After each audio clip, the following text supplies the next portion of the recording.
السلام علیکم ورحمۃ اللہ وبرکاتہ۔ قرآن مجید کے ترجمہ اور تفسیر کی ایک نئی کلاس کے ساتھ میں آپ لوگوں کی خدمت میں حاضر ہوں۔ آج ہم لوگ پڑھیں گے سورہ مائدہ کا رکوع نمبر 4 پڑھیں گے اور چھٹا پارہ ہم لوگوں کا چل رہا ہے۔ یہ رکوع بڑا آسان ہے۔ اس رکوع کے اندر اللہ تعالیٰ نے بنی اسرائیل کی نالائقیاں، نافرمانیاں بیان فرمائی ہیں، اور یہی واقعہ پہلے پارے میں بھی گزر چکا ہے کہ بنی اسرائیل کس طرح کی نالائقیاں کیا کرتے تھے اور اللہ نے ان پر کیسے کیسے انعامات ان کو دیے تھے، اللہ کا کیسا فضل ان کے ساتھ رہا، لیکن یہ نالائقیوں پر نالائقیاں کرتے چلے گئے۔ چلیے دیکھیے، اعوذ باللہ من الشیطان الرجیم، بسم اللہ الرحمن الرحیم۔ وَإِذْ قَالَ مُوسَىٰ لِقَوْمِهِ يَا قَوْمِ اذْكُرُوا نِعْمَةَ اللَّهِ عَلَيْكُمْ إِذْ جَعَلَ فِيكُمْ أَنْبِيَاءَ وَجَعَلَكُمْ مُلُوكًا، اور وہ وقت بھی قابل ذکر ہے اور وہ وقت بھی یاد کرو جب موسیٰ علیہ السلام نے اپنی قوم سے کہا، اے میری قوم، اپنے اوپر اللہ کی نعمتوں کو یاد کرو کہ اس نے تمہارے اندر نبی پیدا فرمائے۔ جتنے بھی پیغمبر آئے وہ حضرت ابراہیم علیہ السلام کے 2 بیٹے تھے نا، حضرت اسماعیل اور حضرت اسحاق علیہ السلام۔ تو حضرت اسحاق علیہ السلام کی جو اولاد ہے ان سے ہی سارے نبیوں کا سلسلہ چلا ہے۔ حضرت یعقوب، حضرت یوسف، حضرت موسیٰ، حضرت ہارون، حضرت یوشع، حضرت عیسیٰ، ہے نا، علیہم السلام، جتنے بھی نبی آئے۔ آخری پیغمبر جن کا مقام تمام نبیوں سے بڑھ کر اور تمام نبیوں کے سردار، وہ آئے حضرت اسماعیل علیہ السلام کی اولاد میں سے۔ تو یہودی اور عیسائی اسی وجہ سے اور نفرت کرتے تھے کہ بھئی آخری پیغمبر جو آنے والے تھے ان کی امید یہ لوگ یہ کر رہے تھے کہ چونکہ نبوت کا سلسلہ تو ہمارے اندر سے چلا ہے نا، تو آخری پیغمبر بھی ہمارے ہی من کے مطابق آئیں گے، لیکن آخری پیغمبر حضرت اسماعیل علیہ السلام کی اولاد میں سے ہو گئے۔ تو ایک بغض کی وجہ یہ بھی تھی۔ تو اللہ تعالیٰ نے نبیوں کو، بے شمار نبیوں کو بنی اسرائیل میں سے کیا ہے۔ تو اللہ تعالیٰ کی کتنی بڑی نعمت کہ اتنے پیغمبر ان کے بیچ میں آئے، اور ان کو پوری دنیا پر ایک طریقے سے دیکھا جائے تو بادشاہت حاصل رہی۔ اللہ تعالیٰ نے ان کو بادشاہ بنایا۔ بھائی پیغمبر کے انڈر میں تھے نا، اتنے ایک کے بعد ایک پیغمبر نان اسٹاپ آتے چلے جا رہے ہیں ان کے اندر۔ تو اللہ تعالیٰ سب سے بڑی نعمت پیغمبر کا ہمارے بیچ موجود ہونا، تو اللہ تعالیٰ نعمتوں کو یاد کروا رہا ہے یہودیوں کو، عیسائیوں کو، یہودیوں کو خاص طور پر، کیونکہ یہودیوں کی نالائقی ٹاپ پر تھی کہ جب اللہ تعالیٰ نے حضرت موسیٰ علیہ السلام نے کیا کہا تھا اپنی قوم سے، اے میری قوم، اپنے اوپر اللہ کی نعمت کو یاد کرو کہ اس نے تمہارے اندر نبی پیدا فرمائے۔ وَجَعَلَكُمْ مُلُوكًا، اور تمہیں حکمراں بنایا۔ حکمراں کیسے بنایا؟ بھائی پیغمبر آئے، اور کتنے پیغمبر تو ایسے گزرے جنہوں نے حکومتیں کی۔ تو ظاہر سی بات ہے کسی قوم کا ایک آدمی اگر کوئی بن جائے تو کہا جاتا ہے نا پوری قوم کی طرف اس کو منسوب کیا جاتا ہے۔ تو وہی کہ تمہیں حکمراں بنایا۔ وَآتَاكُم مَّا لَمْ يُؤْتِ أَحَدًا مِّنَ الْعَالَمِينَ، اور تم کو وہ عطا فرمایا تھا جو ساری دنیا میں کسی اور کو نہیں دیا تھا۔ پیغمبر آئے، کتنے اللہ نے انعامات سے بنی اسرائیل کو نوازا، منہ اور سلوہ آسمانی کھانا ان کے لیے نازل ہوا ہے نا۔ ان کو اللہ تعالیٰ نے کیا نہیں دیا؟ جو یہ مانگتے تھے اللہ کہتا تھا چلو، لیکن اللہ کا کہنا تو مانو، تو یہ اللہ کا کہنا نہیں مانتے تھے بس۔ تو اللہ تعالیٰ کیا فرما رہا ہے کہ جب یاد کرو وہ وقت جب موسیٰ علیہ السلام نے کہا میری قوم اللہ کی نعمتوں کو یاد کرو کہ اللہ نے تمہیں کتنی نعمتوں سے نوازا ہے، تمہیں حکمراں بنایا ہے، تمہارے اندر نبی پیدا فرمائے ہیں۔ یا قوم ادخلوا الارض المقدسة التي كتب الله لكم ولا ترتدوا على ادباركم فتنقلبوا خاسرین، اے میری قوم تم اس پاک زمین میں داخل ہو جس کو اللہ نے تمہارے لیے لکھ دیا ہے، اور اپنی پیٹھیں نہ پھیر لو ورنہ نقصان اٹھاؤ گے۔ پاک سرزمی سے مراد کیا ہے؟ پاک سرزمی سے مراد شام ہے۔ اس وقت یہ جو موجودہ فلسطین ہے نا، بیت المقدس بھی فلسطین کے اندر شامل ہے، تو یہ تمام کا تمام حصہ جو تھا نا، یہ شام کا ہی حصہ تھا۔ اور اس حصے پر ایک جنگجو قوم جس کا نام تھا عمالقہ، وہ اس پر قابض تھی۔ حضرت موسیٰ علیہ السلام نے بنی اسرائیل کو یہ تاکید کی کہ دیکھو اس قوم سے ہمیں جہاد کرنا ہے۔ اللہ نے حکم دیا، جب فرعون سے بنی اسرائیل کو نجات مل گئی تو اللہ تعالیٰ نے حکم دیا کہ اس پاک سرزمین میں داخل ہو جاؤ۔ اب یہ پاک سرزمین میں کیسے داخل ہوں؟ یعنی مصر، یہ جو اس وقت جو فلسطین والا ایریا ہے، پہلے یہ مصر میں تھا، بعد میں پھر ٹکڑے ہوئے ہیں۔ تو اللہ تعالیٰ نے کہا کہ اس پاک سرزمین میں داخل ہو، اور دیکھو ایک جو قوم ہے، قوم عمالقہ، یہ بڑی زبردست جنگجو قوم تھی، یہ بہت طاقتور لوگ تھے، بڑے بڑے قد، ایک دم دیکھنے میں بھی ظالم نما یہ لوگ تھے، اور مارا کٹائی میں ایک نمبر کے تھے یہ۔ تو ان کو دیکھ کے جو نا اچھے اچھوں کی پینٹ گلی ہو جائے، اس طرح کے یہ خطرناک تھے۔ تو اللہ تعالیٰ نے حضرت موسیٰ علیہ السلام کو حکم دیا کہ اپنی قوم کو لے کے جاؤ اس پاک سرزمین میں، اور یہ جو لوگ ہیں ظالم لوگ، ان سے مقابلہ کرو۔ تو حضرت موسیٰ علیہ السلام نے اپنی قوم سے کہا کہ اے میری قوم، اس پاک سرزمین میں داخل ہونا ہے، اور اللہ تعالیٰ نے تمہارے لیے لکھ دیا ہے، کیا لکھ دیا ہے؟ فتح کو لکھ دیا ہے، کہ تم اس قوم سے مقابلہ کرو گے، فتح تمہاری ہوگی، اور پیٹھ پھیر کے مت بھاگنا۔ اس کو اللہ تعالیٰ بیان فرما رہا ہے۔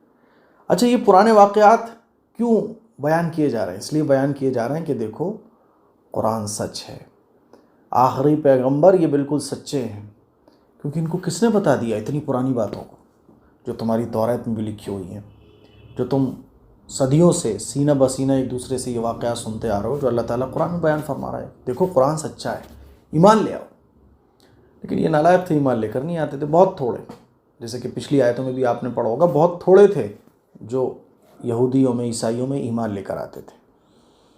تو اللہ تعالیٰ کیا فرما رہا ہے کہ جب موسیٰ علیہ السلام نے کہا اے میری قوم، اس پاک سرزمین میں داخل ہو جاؤ، اور اللہ نے تمہارے لیے اس کو لکھ دیا ہے، اور اپنی پیٹھ نہ پھیرو ورنہ نقصان اٹھاؤ گے۔ چلیے لفظی ترجمہ دیکھ لیجئے اب آپ۔ وَإِذْ، اور یاد کرو وہ وقت، قال، کہا جب، موسیٰ علیہ السلام نے، لقومہ، اپنی قوم سے، کیا کہا؟ یا قومی، اے میری قوم، اذکروا، یاد کرو، نعمت اللہ کی نعمت کو، علیکم، جو اس نے تم پر کی ہیں، اذ، جب، جعل، کہ اس نے بنائے، فیکم، تمہارے درمیان، انبیاء، نبیوں کو، وجعلکم، اور تمہیں بنایا، ملوکا، حکمراں پوری دنیا میں، وآتاکم، اور تم کو دیا، ما لم، وہ جو نہیں، یؤتی، دیا گیا، احدم، کسی کو، من العالمین، دنیا جہان میں۔ یا قوم ادخلوا، اے میری قوم، ادخلوا، داخل ہو جاؤ، ارض المقدسہ، اس مقدس سرزمین میں، التی، جو مقدس ہے، یعنی ملک شام میں، خاص طور پر یہ فلسطین والا علاقہ۔ کتب اللہ نے لکھ دیا ہے، لکم، تمہارے لیے، کیا لکھ دیا ہے؟ فتح۔ ولا ترتدوا، اور مت لوٹنا واپس، علی ادبارکم، اپنی ایڑیوں پر، یعنی پیٹھ پھیر کے مت بھاگنا، علی ادبارکم، اپنی پیٹھوں کو، ولا تردو، اور مت پھیرنا، علی ادبارکم، اپنی پیٹھوں کو، فتنقلبوا، تو تم ہو جاؤ گے خاسرین، نقصان اٹھانے والے۔ اب کیا ہوا؟ جب یہ لوگ بڑھ تو لیے آگے، حضرت موسیٰ علیہ السلام نے حکم دیا کہ ساتھ چلنا ہے اور اس قوم سے ہمارا مقابلہ ہے۔ انہوں نے دیکھا کہ ارے، تو دروازے سے ہی جو ہے نا ان کی پینٹ گلی ہو گئی، اور دروازے سے ہی دیکھا انہوں نے کہ ارے یہ تو قوم بڑی خطرناک ہے، اس سے مقابلہ ہونا ہے۔ تو انہوں نے جو ہے نا اپنے پیغمبر کا ساتھ چھوڑ دیا، اور انہوں نے کہا کہ آپ جاؤ اور آپ کا اللہ جا کے خود ان سے لڑے، ہم نہیں لڑ سکتے، جب آپ جیت جاؤ تو ہمیں بتا دینا، ہم واپس آ جائیں گے۔ تو انہوں نے اللہ کے حکم کی نافرمانی کی، تو سزا میں پھر اللہ تعالیٰ نے ان پر یہ عذاب نازل فرمایا کہ یہ وادی تیہ میں تھے، وادی سینا جس کو کہا جاتا ہے۔ وادی سینا ایک بڑا علاقہ ہے، اس میں سے ایک خاص جگہ ہے وادی تیہ، اور وادی سینا میں ہی کوہ طور بھی ہے۔ تو اللہ تعالیٰ نے عذاب میں ان کو مبتلا کیا، یتیہون فی الارض، ان کے لیے وہ عذاب کیا ہوا کہ اچھا بھاگنا چاہ رہے ہو، اللہ کی نافرمانی تم نے کی، اللہ کے حکم کو نہیں مان رہے، اب لو یہیں رہو، وہ ایک ویران علاقہ پورا، نہ وہاں درخت ہے، نہ پینے کا پانی ہے، نہ سائیدار درخت ہے کہ چھایا مل جائے۔ اللہ نے کہا یہیں بھٹکو گے، اب 40 سال تمہیں یہی رہنا ہے، نافرمانی کی ہے، 40 سال یہیں رہنا ہے۔ تو پھر یہ عذاب ان کو ملا۔ دیکھیے، قالوا یا موسیٰ ان فیہا قوما جبارین، ان لوگوں نے کہا، کیا کہا؟ اے موسیٰ، یہاں تو ایک طاقتور قوم آباد ہے۔ وَإِنَّا لَن نَّدْخُلَهَا حَتَّى يَخْرُجُوا مِنْهَا، جب تک وہ وہاں سے نکل نہ جائیں ہم وہاں ہرگز داخل نہیں ہوں گے۔ فَإِن يَخْرُجُوا مِنْهَا فَإِنَّا دَاخِلُونَ، اگر وہ وہاں سے نکل جائیں تو ہم ضرور داخل ہو جائیں گے۔ اتنے بڑے نالائق تھے، یعنی پیغمبر کا ہی ساتھ چھوڑ دیا۔ تو اللہ تعالیٰ نے تعریف بیان فرمائی ہے صحابہ اکرام کی کہ ایک یہ ہیں بنی اسرائیل یہودی نالائق ایک نمبر کے، اور ایک حضور علیہ الصلوۃ والسلام کے جانثار صحابہ ہیں۔ غزوہ بدر ہو، احد ہو، جتنی بھی جنگیں ہوں، جی جان حضور کی خاطر پیش۔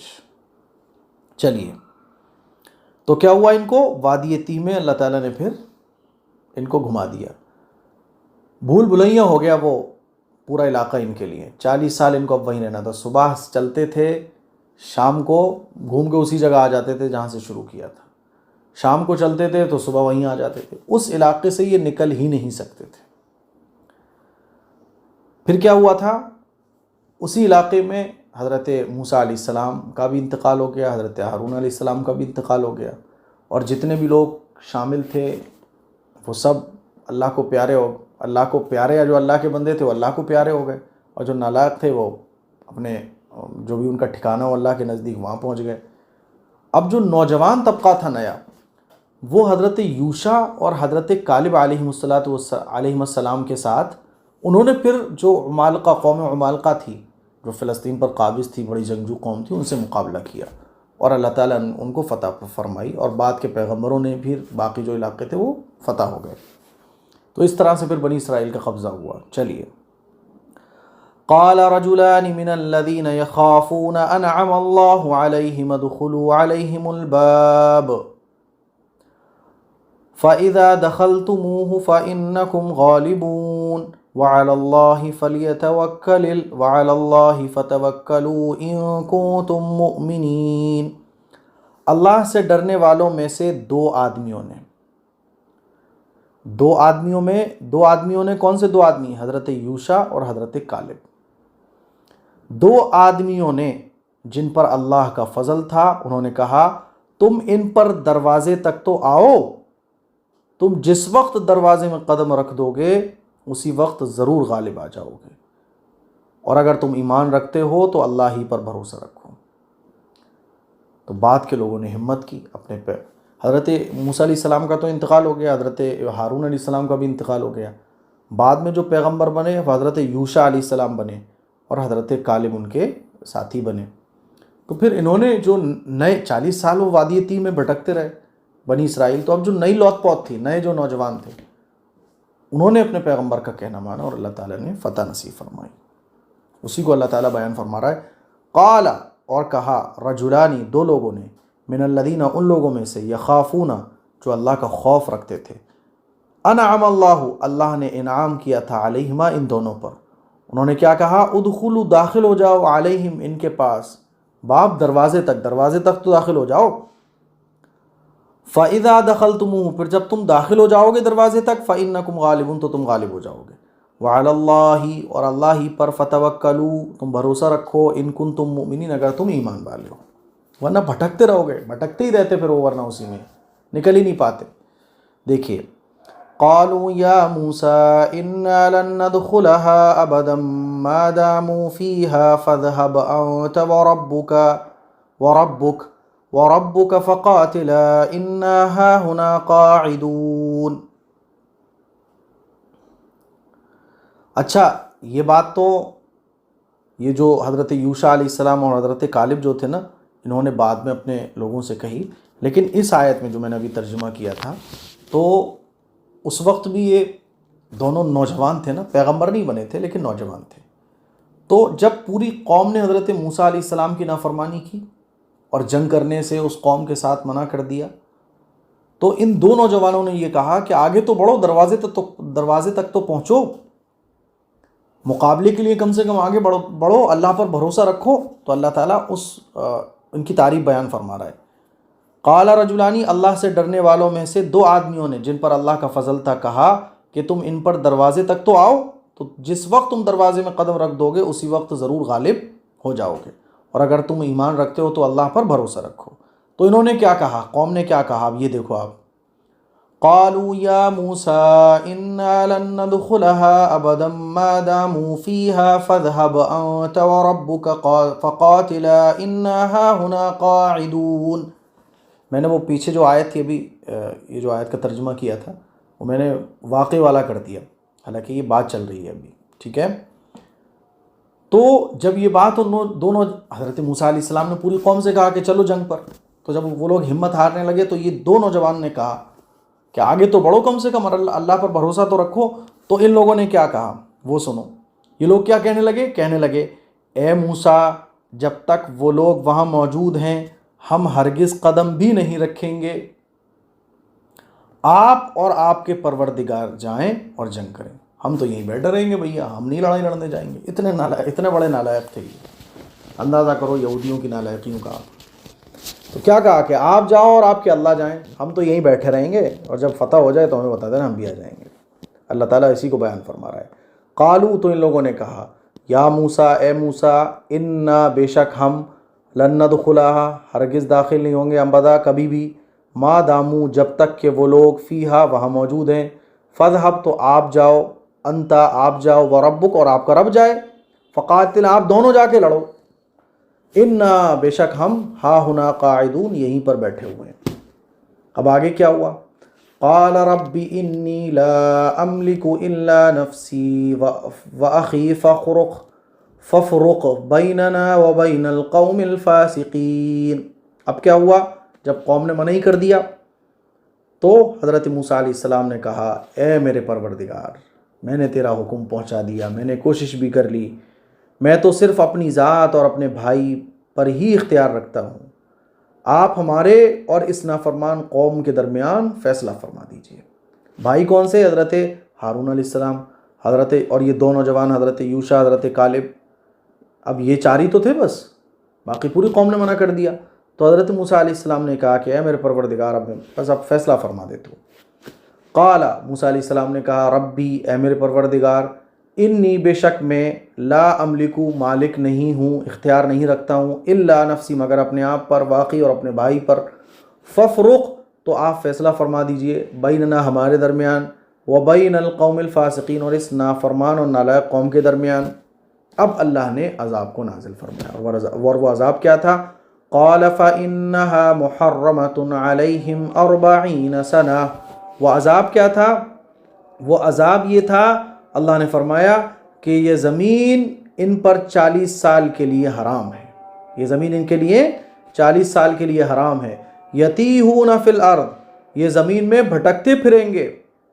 فلا تأس علی القوم الفاسقین، لہذا آپ اس نافرمان قوم پر ترس نہ کھائیے۔ اب ان کے اوپر عذاب نازل ہوا، اسی کا ترجمہ میں نے اصل میں وہ پیچھے کر دیا تھا کیونکہ وہ سیم سا ہو رہا تھا نا۔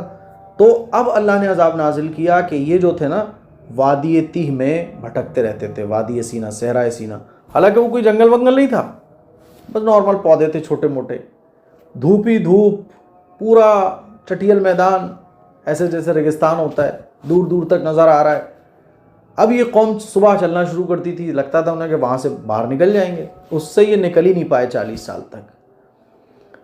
اب پیغمبر بھی موجود تھے تو اللہ تعالیٰ نے پیغمبر کی آسانی کے لیے اور پیغمبروں کی برکت سے ان پر اللہ نے اپنی نعمتیں نازل فرمائیں۔